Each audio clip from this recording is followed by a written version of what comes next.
다 함께 성경 봉독하도록 하겠습니다. 에베소서 4장 28절 말씀입니다. 에베소서 4장 28절 말씀입니다. 다 함께 합독하도록 하겠습니다. 도둑질하는 자는 다시 도둑질하지 말고 돌이켜 가난한 자에게 구제할 수 있도록 자기 손으로 수고하여 선한 일을 하라. 아멘.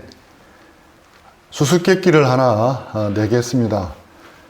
이것을 하면 좌가 우가 되고 우가 좌가 되는 것, 앞이 뒤가 되고 뒤가 앞이 됩니다. 이것은 도대체 무엇일까요? 회개입니다.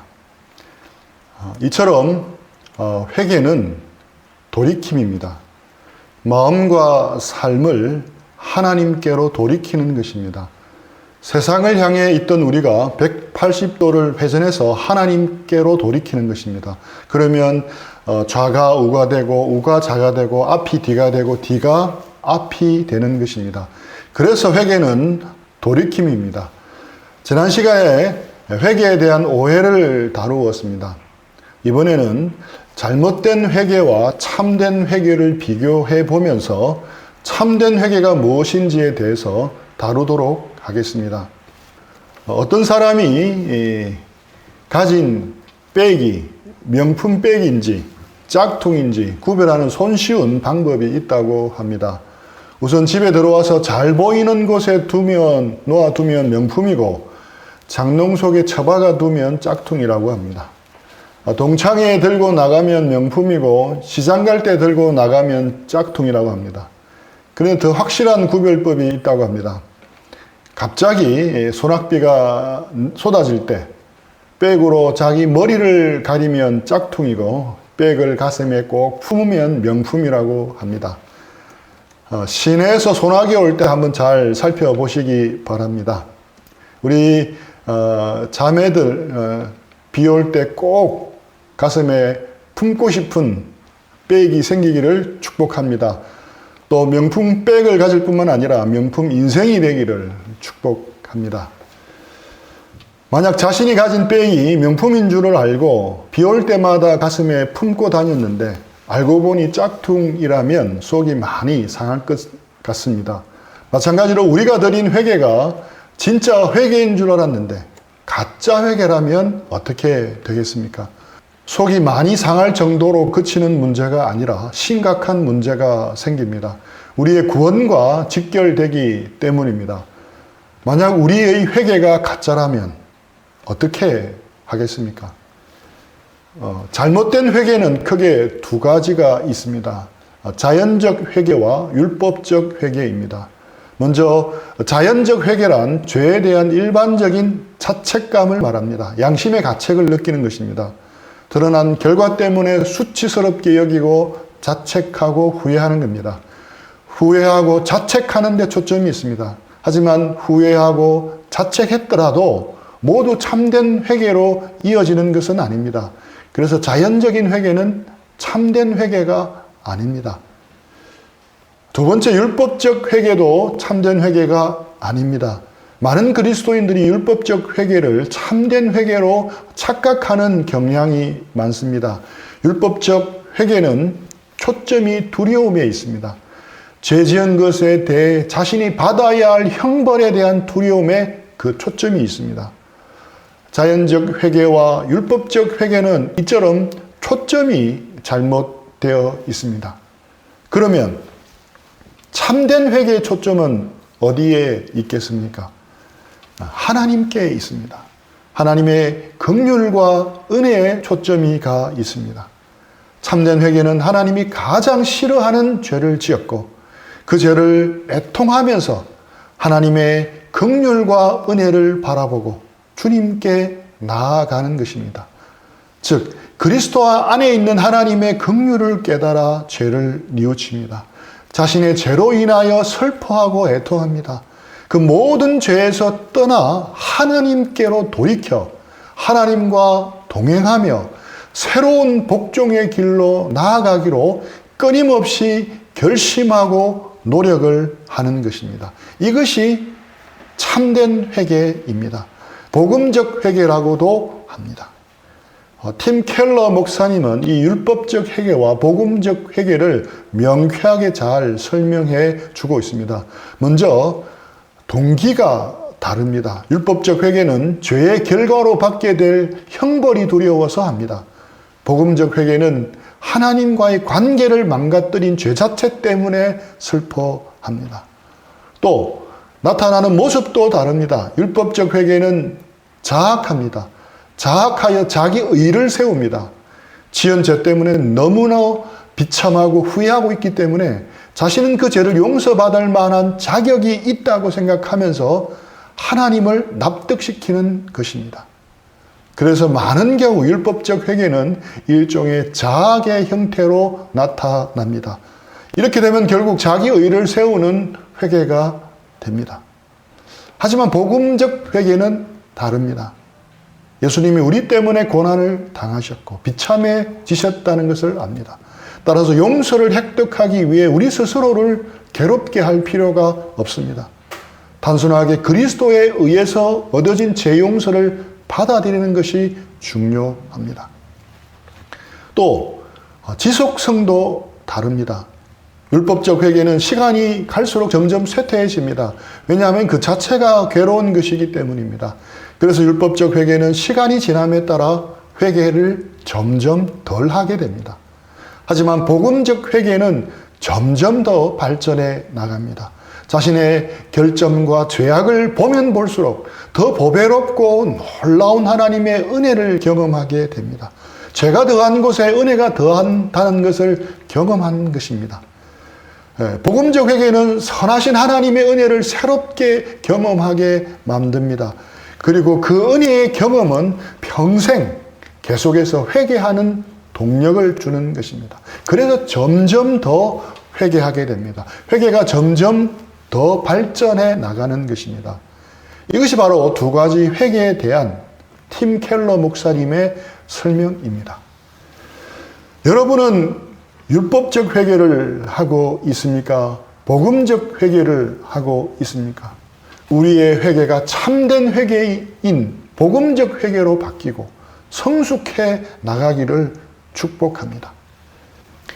이 관점에서 볼 때 탕자의 비유에 나오는 둘째 아들은 율법적 회개를 했다고 생각합니까? 복음적 회개를 했다고 생각합니까? 율법적 회개의 관점에서 본다면 그는 별로 회개한 것이 없는 것처럼 보입니다. 누가복음 15장 21절 말씀입니다.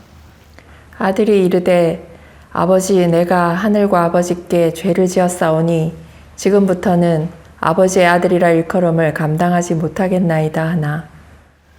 둘째 아들이 아버지에게 한 말은 아버지 내가 하늘과 아버지께 죄를 지었사오니 지금부터는 아버지의 아들이라 일컬음을 감당하지 못하겠나이다가 전부입니다.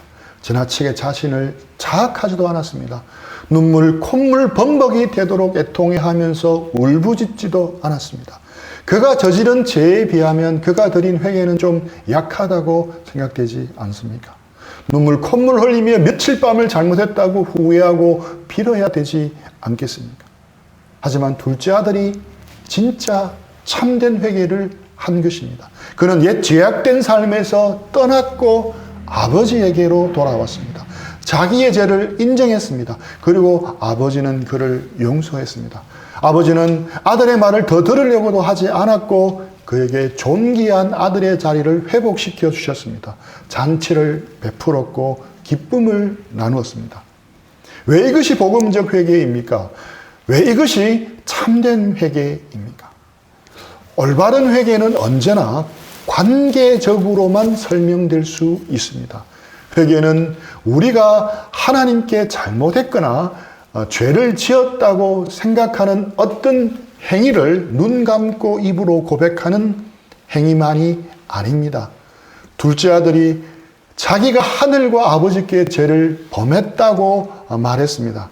하나님 앞에서 그는 잘못 행했다는 것을 알았습니다. 그리고 아버지에게도 잘못했다고 말합니다. 그는 자기의 죄가 아버지의 마음을 얼마나 아프게 했을지를 생각했습니다.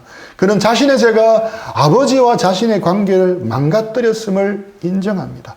자신의 죄가 아버지의 마음을 상하게 한 것을 인정합니다. 그럴 때 회개가 일어납니다. 죄악된 행위 자체만이 문제가 아닙니다. 얼마나 많은 돈을 탕진했느냐가 문제의 핵심이 아닙니다.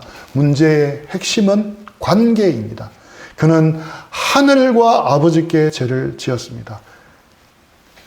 뒤늦게 철든 아들이 어느 날 자신의 지난 날을 돌아보면서 자기가 부모의 마음을 상하게 했던 일들을 생각하며 뉘우치고 부모에게 회개할 수 있습니다. 단순히 자기가 행한 행동이 무엇이 잘못되었는가가 문제가 아닙니다. 부모의 가슴에 못을 박은 일이 가슴 아프게 느껴질 때 자식은 부모에게 진정으로 회개할 수 있습니다. 이와 마찬가지로 복음적 회개, 참된 회개는 관계적입니다. 관계적으로 설명할 수 있고 이해할 수 있습니다. 우리가 선하신 하나님을 알 때 우리는 회개할 수 있습니다.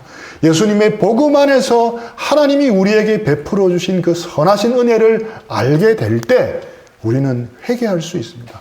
그래서 하나님의 긍휼과 은혜와 사랑을 드러내는 복음은 언제나 우리가 회개하도록 촉진하는 동력이 되는 것입니다. 그런 회개는 관계의 회복을 누리게 합니다.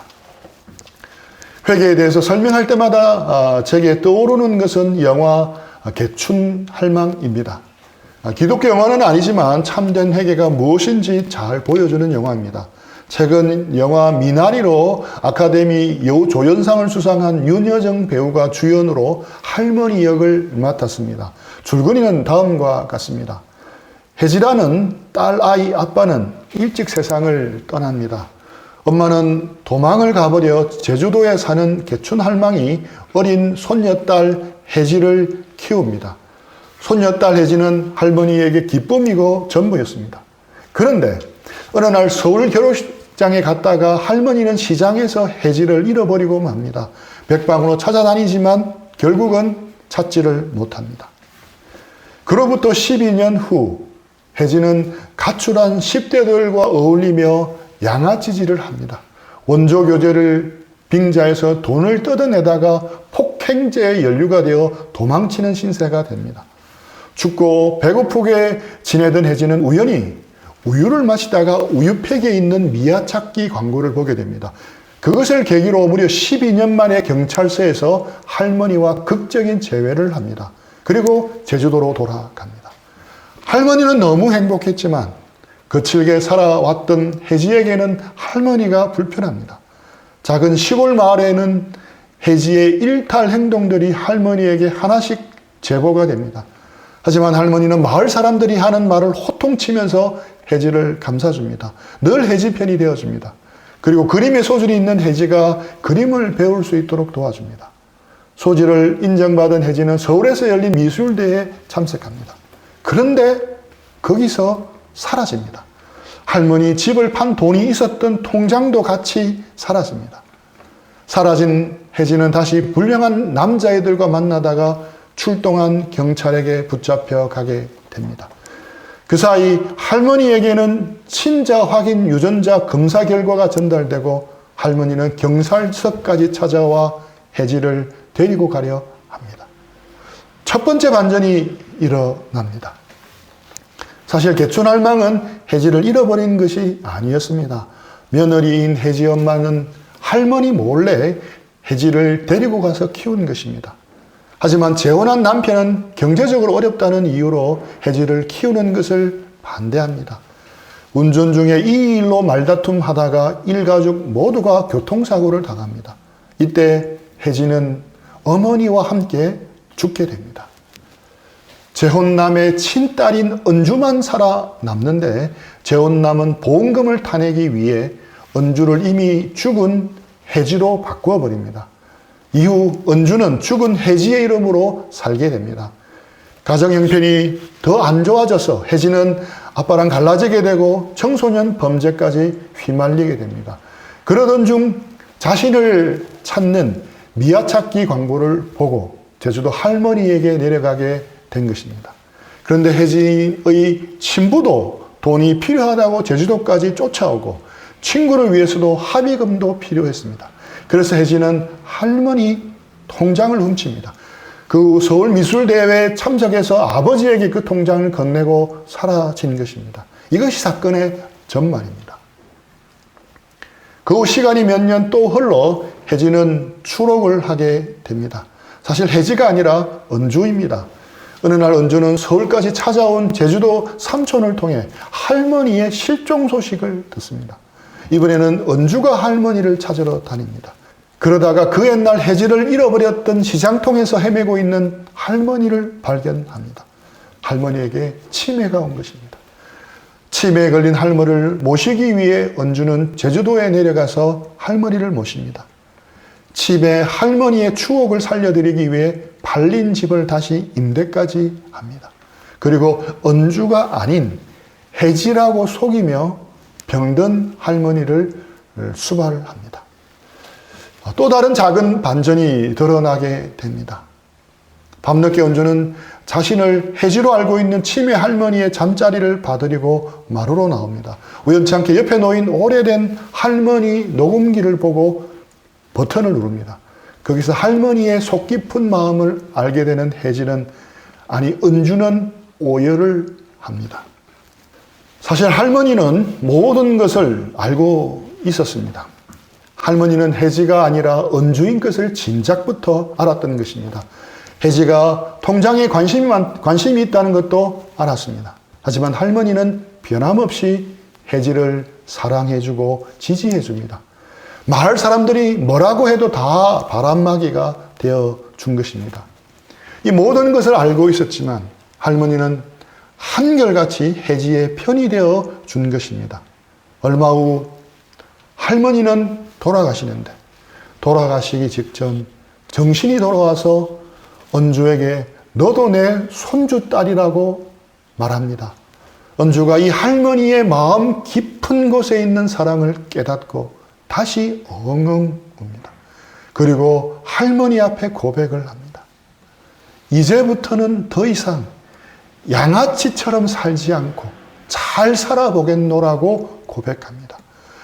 은주가 할머니에게 한 것과 같은 고백이 참된 회개입니다.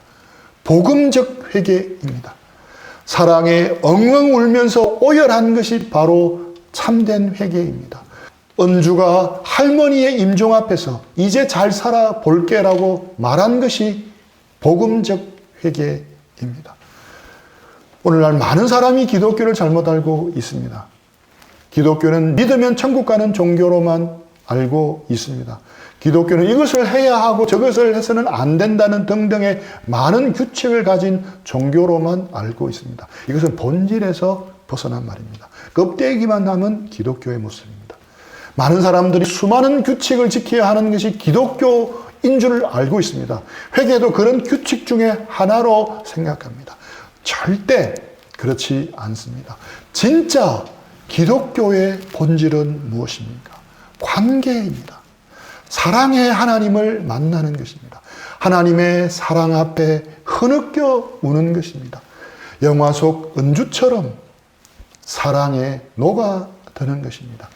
미칠 듯한 그 사랑 앞에서 자신의 삶을 돌이키는 것입니다. 영화 속 은주처럼 그 사랑에 감격해서 올바른 삶을 선택하는 것입니다. 개촌할망이 혜지에게 해준 말에 그 본질이 있습니다. 세상살이 힘들고 지쳐도 온전한 나 편 하나만 있으면 사라지는 게 인생이다. 나가 너 편 해줄 테니 너는 너 원대로 살라. 할망이 모든 것 다 해줄겨. 나가 너 편 해줄 테니 너는 너 원대로 살라. 이것이 기독교의 본질인 자유입니다. 내가 원하는 대로 살아라고 하나님은 우리에게 말씀하십니다. 하지만 사랑의 하나님을 진실로 만난 사람은 막 살지 않습니다. 은주가 할머니의 사랑에 엉엉 울면서 오열하며 이제 잘 살아볼게라고 결심하고 그렇게 사는 것입니다. 참된 회개는 이처럼 그리스도인의 삶에 있어서 숨은 원동력이 되는 것입니다.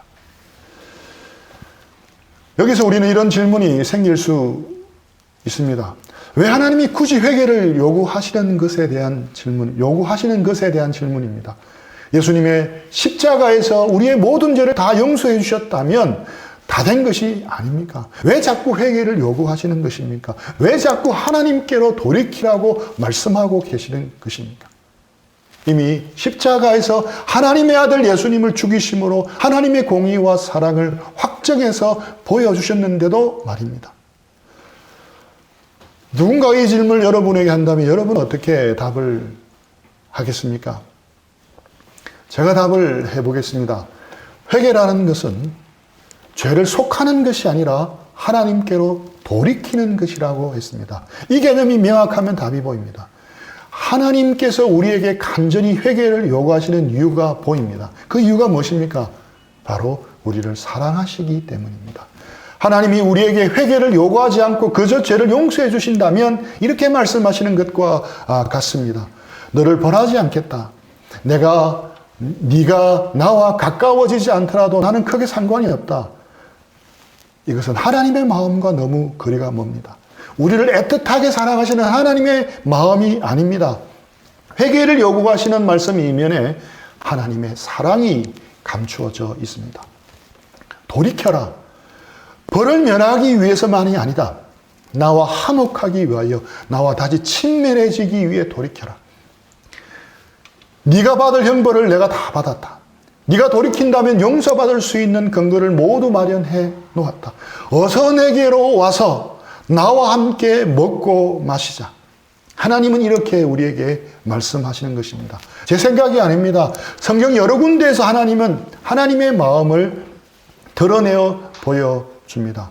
이사야 55장 7절부터 연이어서 계속 읽어보겠습니다. 악인은 그의 길을, 불의한 자는 그의 생각을 버리고 여호와께로 돌아오라. 그리하면 그가 긍휼히 여기시리라. 우리 하나님께로 돌아오라. 그가 너그럽게 용서하시리라. 예레미야 3장 14절. 여호와의 말씀이니라. 배역한 자식들아 돌아오라. 나는 너희 남편임이라. 내가 너희를 성읍에서 하나와 족속 중에서 둘을 택하여 너희를 시온으로 데려오겠고. 예레미야 25장 5절. 그가 이르시기를 너희는 각자의 악한 길과 악행을 버리고 돌아오라. 그리하면 나 여호와가 너희와 너희 조상들에게 영원부터 영원까지 준 그 땅에 살리라. 호세아 14장 1절. 이스라엘아, 내 하나님 여호와께로 돌아오라. 내가 불의함으로 말미암아 엎드려졌느니라. 요엘 2장 12절. 여호와의 말씀에 너희는 이제라도 금식하고 울며 애통하고 마음을 다하여 내게로 돌아오라 하셨나니. 스가랴 1장 3절. 그러므로 너는 그들에게 말하기를 만군의 여호와께서 이처럼 이르시되 너희는 내게로 돌아오라. 만군의 여호와의 말이니라. 그리하면 내가 너희에게로 돌아가리라. 만군의 여호와의 말이니라. 아멘. 하나님은 우리를 너무나도 사랑하십니다. 그래서 우리를 향해 오늘도 회개하기를 요구하시는 겁니다. 진지하고 강력하게 돌이켜 돌아오라고 요청하시는 겁니다. 회개하라는 하나님의 요청을 가볍게 듣지 마십시오. 하나님은 고행을 요구하시는 것이 아닙니다. 하나님은 우리를 괴롭게 하거나 곤란하게 하려고 회개를 요구하시는 것이 아닙니다. 오히려 너무도 사랑하시기에 회개를 요구하십니다. 우리와 너무도 함께하고 싶어서 회개를 요구하시는 것입니다. 오히려 기쁨으로 돌아오라는 초대입니다. 하나님의 사랑 안으로, 하나님의 기쁨 안으로 들어오라, 돌아오라는 초대입니다. 이정규 목사님은 하나님께서 회개를 요구하시는 것은 우리에게 하나님을 사랑하라고 명령하시는 것과 같다고 말합니다. 하나님은 왜 우리에게 하나님을 사랑하라고 명령하시겠습니까? 사람이 무엇이간데, 인간이 무엇이간데 우리들은 도대체 왜 하나님을 사랑하라고 명령하시겠습니까? 도저히 이해할 수 없습니다. 우리 같은 미물이 하나님을 사랑한들 하나님에게 무슨 덕이 되겠습니까? 우리가 아무리 뜨겁게 찬양하고 하나님을 높인다고 해서 하나님에게 무슨 유익이 있겠습니까? 오직 한 가지 이유 외에는 답이 없습니다. 하나님이 우리를 사랑하시기 때문이라는 이유 외에는 답이 없습니다. 우리가 하나님을 사랑하지 않으면 무슨 큰 손해라도 나는 것처럼 우리를 위협하면서까지 하나님을 사랑하라고 명령하십니다. 하나님이 아닌 다른 것들을 사랑했던 죄를 모두 내려놓고 회개하며 하나님을 사랑하라고 명령하십니다. 오늘 이 시간 지금 생각나는 모든 죄를 겸손히 주님 앞에 내려놓고 하나님께로 돌이키십시오.